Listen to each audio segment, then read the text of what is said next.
Terima kasih untuk Anda yang masih bergabung bersama dengan kami dan di segmen ini kita akan coba review bagaimana jalannya perdagangan di sepanjang hari ini dan kami ingatkan kembali Anda masih bisa berpartisipasi secara aktif di WhatsApp interaktif kami di 0812 di 8788 di 3723 seperti yang tertera di layar televisi Anda nantinya. Dan saat ini kami sudah terhubung melalui Zoom bersama dengan Bapak Dimas Pratama yang merupakan analis teknikal Bahana Sekuritas. Kita akan langsung sapa saja. Pak Dimas, selamat sore, apa kabar Pak? Halo, sore Mas, kabar baik. Terima kasih Pak Dimas sudah meluangkan waktu di Idea Channel. Setelah mengalami koreksi yang cukup dalam di beberapa hari perdagangan terakhir, hari ini di harga saham gabungan tampaknya lebih dominan bergerak di zona hijau. Level 6.800-an masih mampu dipertahankan di penutupan sesi kedua meskipun di perdagangan di sesi pertama pada pagi tadi sempat koreksi di 6.780. Bagaimana Anda melihat dari sisi teknikal pembalikan arah yang terjadi untuk indeks harga saham gabungan di sepanjang perdagangan hari ini? Ya, hari ini IHSG berhasil rebound ya di perdagangan hari ini, dan kalau kita lihat memang sentimennya masih terkait dari luar negeri yang menjadi sentimen pemberatnya ya. Kita tahu memang kenaikan suku bunga 25 basis semalam jadi 5 sampai dengan 5,25. Namun yang berdasarkan terkait dengan ini ya, potensi krisis perbankan dan juga dari kekhawatiran gagal bayar utang Amerika menjadi perhatian pelaku pasar. Nah, untuk IHSG sendiri memang selama level 6750 terjaga, kita masih ada potensi untuk penguat. Saat ini ada potensi rebound, paling nggak akhir pekan ke sini juga masih ada potensi rebound dengan range 6750 dengan 6950 untuk IHSG. Baik, bursa Wall Street tampaknya kurang bersahabat, Pak Dimas, terkait juga dengan The Fed memang menaikkan suku bunga acuan. Ini sesuai dengan ekspektasi para pelaku pasar. Tapi dalam pernyataannya, The Fed memberikan sinyal dovish tidak akan terjadi dalam waktu dekat karena inflasi masih tinggi dan masih memerlukan kebijakan ketat untuk dari sisi moneter ke depannya. Iya, kalau kita lihat memang target The Fed sendiri kan menurunkan inflasi sampai dengan level 2% ya. Nampaknya itu juga masih akan berlangsung lama. Tapi kalau kita lihat dari sinyal dari Jerome Powell sendiri, kemungkinan bulan depan juga masih akan ada tahanan ya, walaupun memang belum akan menunjukkan dalam waktu jangka pendek ini.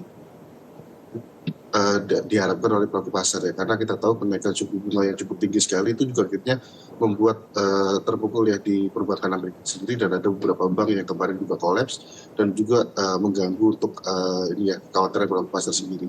Jadi saat ini mungkin The Fed untuk jangka pendek mungkin akan sedikit menahan untuk kenaikan suku bunga ini seperti itu. Baik Pak Dimas, kemana arah pergerakan indeks harga saham gabungan untuk esok perdagangan Jumat jelang libur akhir pekan? Dari sisi makroekonomi, Indonesia juga akan merilis data pertumbuhan ekonomi di kuartal pertama 2023. Kalau kita lihat data kuartal pertama nanti, kalau kita lihat masih akan berkutat di sekitar 4,9 sampai dengan 5% ya GDP kita, dan sebenarnya itu nggak perlu dikhawatirkan karena kalau kita lihat dalam negeri juga udah mulai ini ya, ekspansif kembali. Data PMI kita juga kemarin juga rilis cukup tinggi ya, ekspansif juga, dan kalau dari daya beli masyarakat juga masih kuat, dan kemarin juga habis lebaran dan juga mampu mendongkrak ya, walaupun memang inflasi juga naik, tapi kemarin data boleh dibilang terkendali ya, karena pemerintah berhasil mengamankan pengendalian harga dan nah, ke depan harusnya dengan perekonomian yang kuat dan juga ada potensi untuk penurunan suku bunga ke depan karena inflasi juga mulai melandai di kuartal 2, harusnya juga akan mendorong besar ke depannya seperti itu. Baik, Pak Dimas, dengan kondisi makroekonomi Indonesia yang tercatat masih cukup baik sampai sejauh ini, apakah sentimen global masih akan terus mendominasi dan akan membayangi pergerakan IHSG ke depannya? Ya, terutama dari Amerika sendiri ya, yang saat ini memang ada potensi risiko gagal bayar juga, dan itu juga yang dicermati oleh pelaku pasar. Namun kalau kita lihat dari dalam negeri sendiri kan kita nggak punya ekspor nggak punya utang pemerintah Amerika Serikat ya, jadi memang harapan juga kemungkinan ada potensial untuk capital dan juga harusnya juga bisa dimanfaatkan pemerintah untuk ini ya, untuk menggait dana lebih banyak lagi. Dan kalau kita lihat penguatan rupiah pun juga seiring dengan mungkin ada capital inflow masuk, dan juga dari ini ya Pak, yang kita tahu memang juga udah mulai ditarik perlahan, dan itu juga kita membuat rupiah pun juga kuat. Jadi saat ini kalau kita lihat dalam masih sentimen tersebut sih masih mempengaruhi pergerakan di market sendiri. Baik, dari rotasi pergerakan sektoral Pak Dimas tadi pun juga sudah kita sampaikan, hari ini yang menjadi penumpang indeks harga saham gabungan adalah di sektor energi setelah mengalami koreksi yang cukup dalam di beberapa hari perdagangan terakhir. Kalau kita lihat juga beberapa saham di pertambangan batubara yang sebelumnya mengalami auto reject bawah berkali-kali, hari ini tampaknya pelemahannya lebih ke arah terbatas. Bagaimana Anda melihat pembalikan arah dari sektor energi kemudian juga ditopang oleh beberapa saham yang ada di sektor ini, Pak Dimas? Ya, kalau sektor energi kita tahu memang ada komoditasnya dari awal Januari juga kembali turun ya, dan juga dari beberapa komoditas energi lainnya juga cukup rendah, dan ini juga akhirnya membuat tekanan juga di saham-saham batubara ya. Kita tahu ada pilihan opsi lain selain dari call sendiri.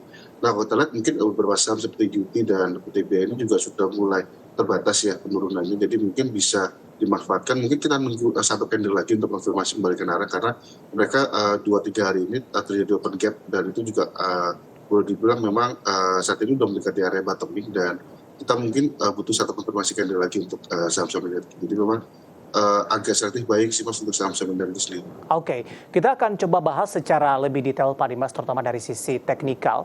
Saya ingin ke PTBA terlebih dahulu, sebelumnya mengalami auto reject bawah berkali-kali. Hari ini masih melemah, tapi ada sedikit perlawanan karena di sepanjang perdagangan hari ini PTBA tadi sempat bergerak ke zona hijau, meskipun di penutupan sesi kedua koreksi dalam kembali terjadi di 3410 Pak Dimas. Analisis Anda untuk PTBA?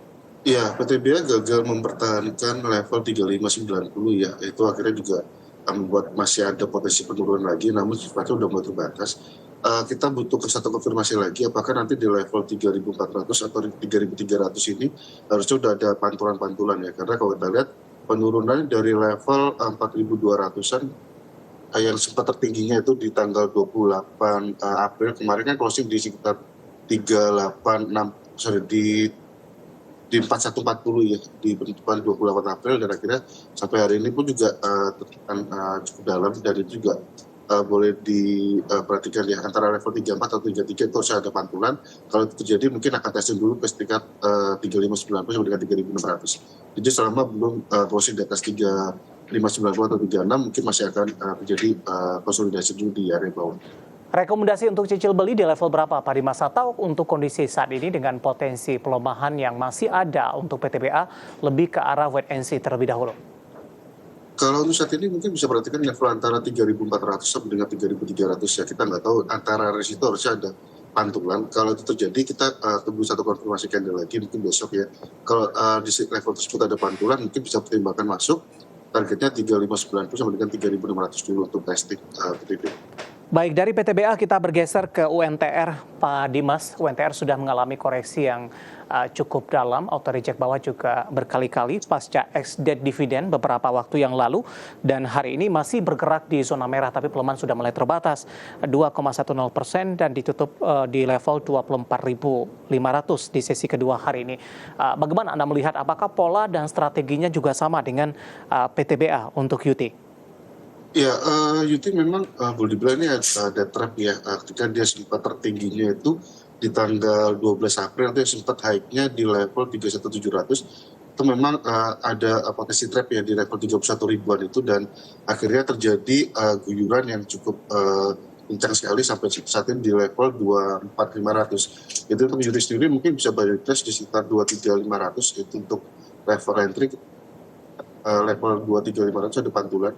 Kalau itu terjadi mungkin akan testing dulu ya, paling nggak kita testing dulu ke level sekitar 25.600 ya. Jadi misalnya buying price untuk UT.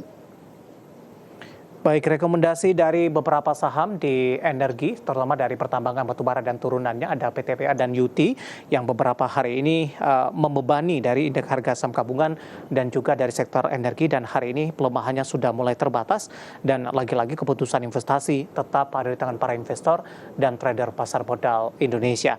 Pak Dimas, aktivitas perdagangan di sesi kedua untuk indeks harga saham gabungan tampaknya sudah ditutup. Sebelum melanjutkan perbincangan, saya akan coba sampaikan terlebih dahulu di penutupan sesi kedua hari ini, di mana indeks harga saham gabungan menguat di 0,46% dan level 6.800-an masih mampu dipertahankan, tepatnya di 6.844,027.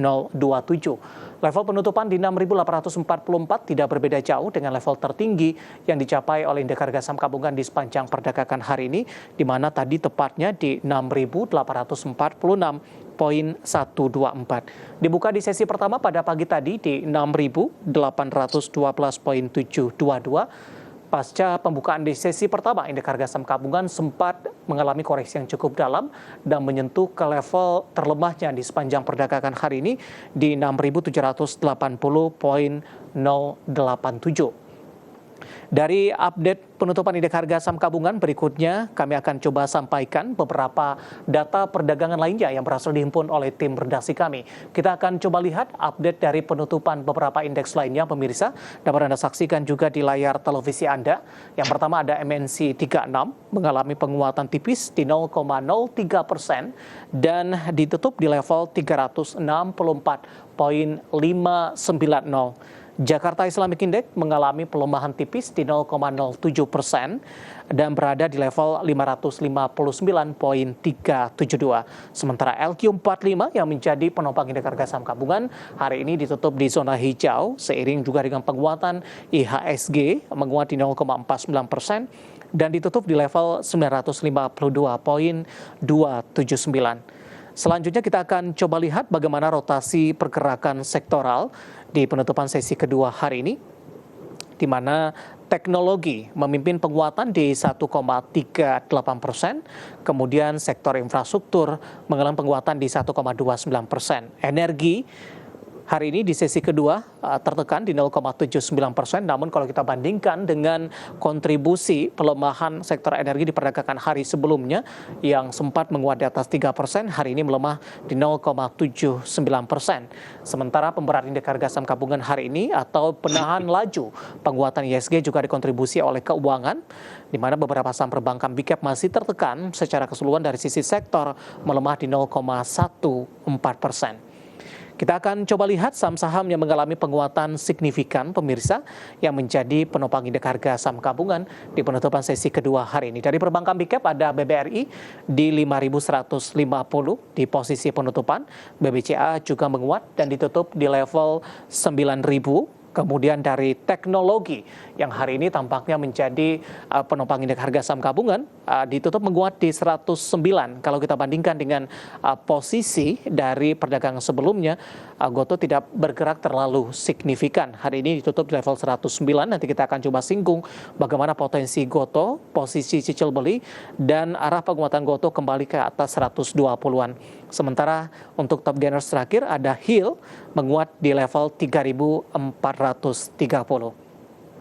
Selanjutnya kita akan coba lihat dan saya akan coba sampaikan saham-saham yang justru menjadi pemberat indeks harga saham gabungan di sesi kedua hari ini. Astra Internasional, pemirsa, tertekan di 6.600, dari perbankan big cap PMRI di 5.175, UNTR melemah di 24.500, tadi pun juga sempat kita singgung, pelemahannya sudah mulai terbatas, begitu juga dengan PTBA di 3.410. Saham-saham yang masuk ke dalam deretan top loser, Astra Internasional, BMRI dari perbankan big cap, UT, kemudian juga PTBA dari pertambangan batubara.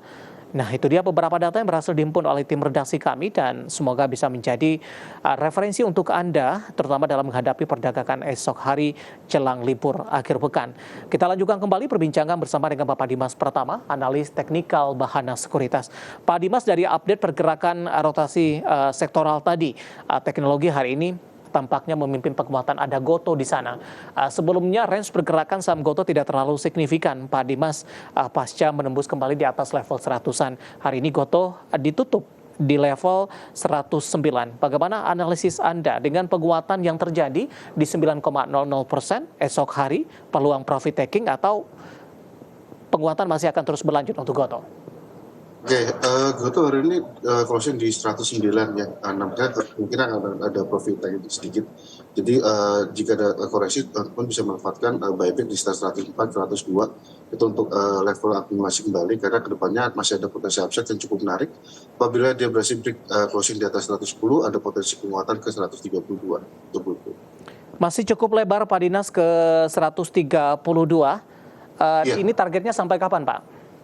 Oke, kalau kita lihat pergerakannya memang pada saat dia terjadi di pertengahan April lalu kan dia cepat konsolidasi ya di area sekitar 90-an dan itu akhirnya terjadi bottom yang kuat dan kalau kita lihat ada potensi pasca dia berhasil break di atas level 100-an dan saat ini di 109. Tadi sempat tertingginya kan di 110, akhirnya agak kuat. Nah, kita lihat dulu. Kalau 110 besok belum berhasil dipecahkan dan closing di atas tersebut, mungkin sebaiknya sudah untung bisa profit taking dulu, nanti buyback di sekitar 103, 104. Nanti selama di atas level 90, potensi upside-nya masih menaikkan paling nggak selanjutnya setelah 110, 132. Oke, sebelum ke 132, skenarionya di level berapa untuk harus ditembus dari sisi resisten? Apakah di 120-an Pak Dimas? Di 110, hari ini tadi akhirnya cepat di 110, itu merupakan tahanan yang kalau kita lihat itu yang harus dipecahkan dulu. Kalau besok nggak berhasil closing di atas 110, mungkin akan ada profit taking dulu untuk Baik, dan tadi juga direkomendasikan buyback kembali di 104 hingga 102 dengan target price ada di 132. Cukup terbuka lebar untuk saham Gotoh yang hari ini menguat signifikan dan potensi profit taking yang terjadi yang juga harus diwaspadai. Dan lagi-lagi keputusan investasi tetap pada tangan para investor dan trader pasar modal Indonesia. Pak Dimas, menarik, kita akan jeda kembali. Nanti juga kita akan lihat saham-saham pilihan apa saja yang Anda rekomendasikan, terutama dalam menghadapi perdagangan di jelang libur akhir pekan kali ini. Dan pemirsa, kami akan segera kembali sesaat lagi.